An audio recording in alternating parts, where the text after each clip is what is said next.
আপনারা কি মনে করবেন আমি জানি না।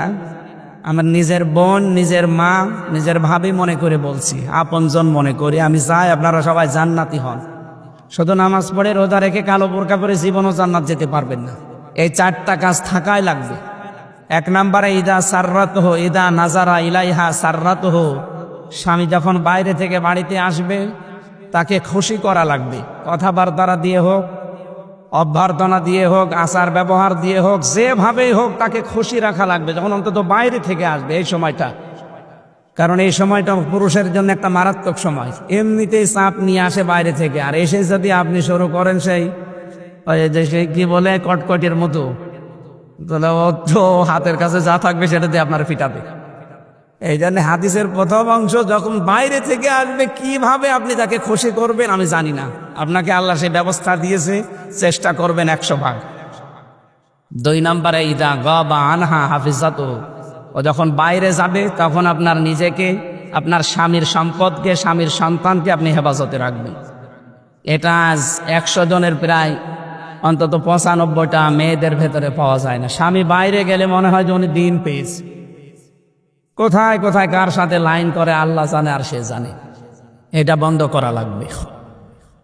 3 নম্বরে ওয়াতুইনু আলা দীনি যাওজাতিহা, এটা আসল বিষয়। আপনার স্বামী যদি দ্বীনের কাজ করে, ইসলামের কাজ করে, মানবতার সেবা করে, তাহলে তাকে ছাড় দেবেন, সময় দেবেন, তাকে অন্তত তাকে উৎসাহ দেবেন। ঠিক আছে, তুমি যা করছো আমি সময় দিলাম, আমার কষ্ট হলেও। আপনি কিয়ামতে জান্নাতের 8টা দরজায় এই কাজের কারণে খোলা পাবেন। সুবহানাল্লাহি ওয়া বিহামদিহি। খাদিজাতুল কুবরার কথা বলছিলাম যে তাকে আল্লাহ জান্নাত বানিয়ে, ঘর বানিয়ে নিজে পাঠিয়ে দিয়েছেন সুসংবাদ দিয়ে, যে এইটা তার জন্য আলাদা একটা ঘর। অথচ তিনি জীবনে নামাজ পড়েননি 1 ওয়াক্ত, রোজা রাখেননি জীবনে একটাও, হজও করেনি একবারও, যাকাতও দেয়নি জীবনে। অথচ এই বিধানগুলো সব খাদিজার ইন্তেকালের পরে নাজিল হওয়া। একটা জীবনে নামাজ পড়লেন না, রোজা রাখলেন না, হজ করলেন না, যাকাত দিলেন না, অথচ জান্নাতে আল্লাহ ঘর বানিয়ে পাঠিয়েছে। কেন? একটাই কারণ, তিনি তার স্বামীকে সাহায্য করেছিলেন। তার জীবনের যা ছিল সব স্বামীর পায়ে দিয়েছিলেন। আপনার তো আমি দেওয়ার জন্য না, শুধু একটু সাপোর্ট দেওয়ার জন্য বলছি। 4 নম্বরে আপনার স্বামী যদি কোনো জায়েজ হুকুম করে, যেটা পছন্দ করে, যে জায়েজ, এটা জীবন থাকতে আপনাকে মানা লাগবে। যতক্ষণ বেঁচে আছেন মাস্ট বি, এটা মানাই লাগবে। আমি নিজের স্বামী, এখানে যত স্বামী বসে আছি সবার পক্ষ থেকে আমি অন্তত দায়িত্ব নিয়ে বলতে পারি, প্রত্যেকটা স্বামী আমরা চাই এবং পছন্দ করি বিয়ের পরে যেন আমাদের মা বাবা আমাদের সাথে থাকে। এই স্বামীরা বলেন তো চান কিনা? সবাই বলেন। বিয়ে না করে হাত তোলার দরকার নেই। আমি জানি সব স্বামীর মনের কথা এইটাই, কারণ আমি তো নিজের স্বামী, আমি জানি। কিন্তু 100 ভাগের 95টা মেয়েরা এইটা চাই না। কেন বলেন তো? কি হয়েছে আপনাদের? কে কান পড়া দেয়? থাকবেন আপনি দুনিয়ায় কিয়ামত পর্যন্ত?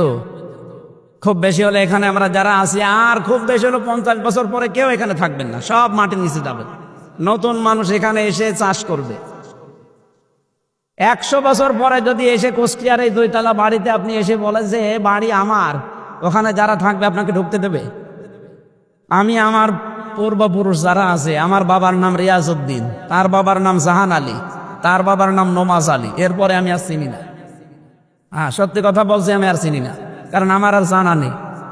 এখন যদি নমাজ আলীর বাপ এসে আমার কুষ্টিয়ার এই বাড়ি দেখে বলে এ বাড়ি আমার, আমি বানিয়েছিলাম, ওনার দাঁত মুখ রাখবো? সব করে ফেলবো না? যদি ইয়ার কি মারেন আপনি? কিসের নমাজ আলী আপনি? নমাজ আলীর বাপ আপনি, নমাজ আলীকে তো আমি চিনি না। এই জন্য কার কান পড়া নিয়ে, কার কার খুশি মতো বা কোন আনন্দ করার জন্য আপনি এগুলো করেন আমি জানি না। আপনি আশা করছি এই কথাটা মেনে নেবেন। স্বামী যদি জায়েজ যেটা উনি পছন্দ করছে, আপনি পছন্দ করবেন না কেন? আমার সাথে যে জল্লাদ ছিল, এখন 30 বছর জেল। শাহজাহান জল্লাদ মরে যাওয়ার পরেও দায়িত্ব পেয়েছে ইলিয়াস, চট্টগ্রামে বাড়ি, কেন্দ্রীয় কারাগারে আছে, এখন ফাঁসি দেয়।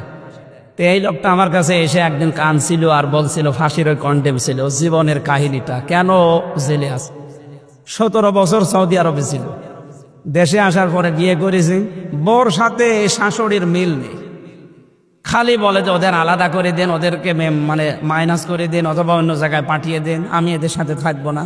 এই শুধু কথা বলতে গেলে এইটা বলছে আমার টাকা একটা মাকে আমার বোনকে দিলে ওর মন পাওয়া যায় না, খালি জ্ঞানজাম করে আমার সাথে। একদিন একটু ওই সতর্ক করার জন্য, সংশোধন করার জন্য একটা থাপ্পড় দিয়েছি। এক থাপ্পড়ে ও ছাতা মরে গেছে, মানে একটু জোরে লেগেছিল মনে হয়, মরে গেছে। এখন ওর মা বাবা দিয়েছে মামলা, মার্ডার মামলা। এই যে আমি আজ 30 বছর এখন আমার জেল। বলেন তো আপনাদের এই ছোটখাটো একটা বিষয়ের জন্য কি হইতো? ওর মা বাবা, ওর কি টাকা পয়সা কম ছিল? 17 বছর বেটা বিদেশ কেটে এসেছে, অথচ আপনি ছোট মনের কারণে এটা করতে। আমি জানি মেয়েরা এখন বরদোয়া দেবে, বলবো হুজুর যেন আর এখানে জীবনে না আসে, আমার আর আসার দরকার নেই। তা আমি চাই আপনারা যেন বেশি চান, কিয়ামতে ধরা খেয়ে যাবেন। কিন্তু স্বামী যেটা পছন্দ করে যদি জায়েজ হয়, জীবন থাকতে আপনাকে মানা লাগবে। তাহলে এই 4টা কাজে জান্নাতের 8টা দরজা খোলা থাকবে, এক একটা কাজে 2টা করে জান্নাতের দরজা। আল্লাহ আমার এই মাকে, এই বোনকে, এই ভাবিকে, এদেরকে যেন খাদিজাতুল কুবরার মতো বানিয়ে দেন, আমিন।